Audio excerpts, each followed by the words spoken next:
दुआरा बैठल रहली ले समानवा अइल नाना दो दुआरा बैठल रहली ले समानवा अइल नाना दो समानवा अइल नाना दो रतिया के सपनवा में सजनवा अइल नाना दो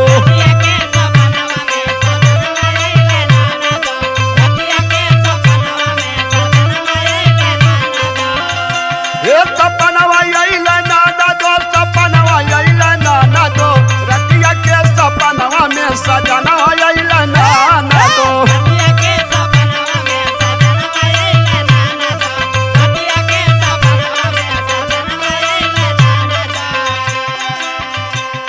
ए नंदो का हो भौजी?